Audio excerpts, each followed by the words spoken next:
C'est un séminaire que nous avons lancé au mois de mars 2015, après bien sûr les événements de janvier et après avoir travaillé l'année précédente sur un travail prospectif sur quelle France voulons-nous pour les 10 années à venir. Et à la lumière à la fois de cette réflexion prospective et des questions qu'on peut se poser sur le modèle républicain, sur le rapport des citoyens à la société, sur les rapports des différents groupes qui composent la société les uns avec les autres, on a souhaité lancer un cycle de réflexion sur les tensions, les fractures qui traversent la société française.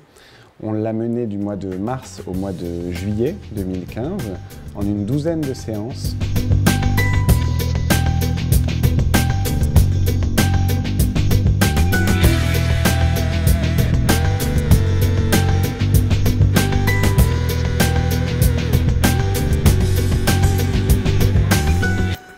On a posé les questions un peu plus présentes dans le débat public que peuvent être la laïcité, ce que représente la laïcité pour la coexistence de différentes religions dans notre société. On est dans une société qui se pluralise complètement et où chacun a tendance veut affirmer son identité et veut être reconnu dans son identité.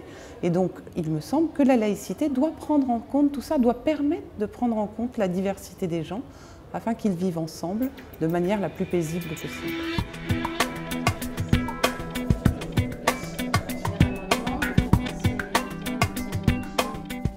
Consulter des économistes, des sociologues, des juristes qui nous ont montré la réalité des discriminations, en particulier la réalité des discriminations qui touchent nos concitoyens de confession musulmane, avec des démonstrations sur l'importance des discriminations à l'embauche qui frappent les musulmans, la réalité des violences, aussi l'importance croissante des violences qui frappent en particulier nos compatriotes de religion juive. On se situe aujourd'hui dans une sorte de guerre générale des identités qui est liée à un problème de des identités nationales européennes et au sentiment d'être encerclé. Et donc ces projections, elles créent une sorte de populisme, c'est-à-dire une logique de défense des valeurs du vrai peuple. Et pour ça, on a besoin de trouver les faux peuples. Et les musulmans figurent le faux peuple. Cette mise en scène, elle fait système et elle crée d'autres effets. Donc par exemple, l'antisémitisme, à mon avis, est lié symétriquement à l'islamophobie.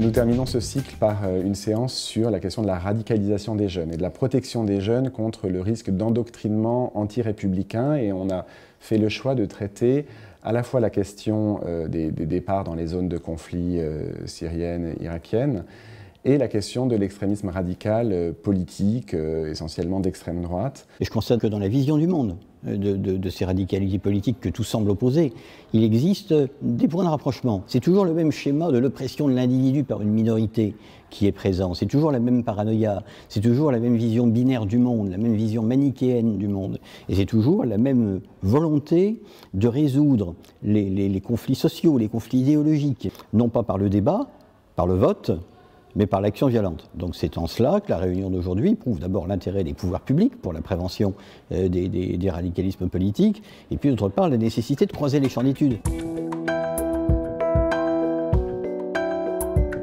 Après ces quelques mois de séances, de séminaires, où on a effectivement voulu confronter acteurs publics, sociétés civiles, universitaires, pour débattre de ces enjeux, nous entrons dans une phase qui est une phase de rédaction, de formulation de propositions, de tests de propositions aussi, où nous allons mener des auditions complémentaires avec les spécialistes de telle et telle administration en fonction des propositions qu'on voudra tester avant de les formuler noir sur blanc dans le rapport, pour être prêt à la fin de l'année à remettre un rapport d'analyse et de proposition des fractures de la société française.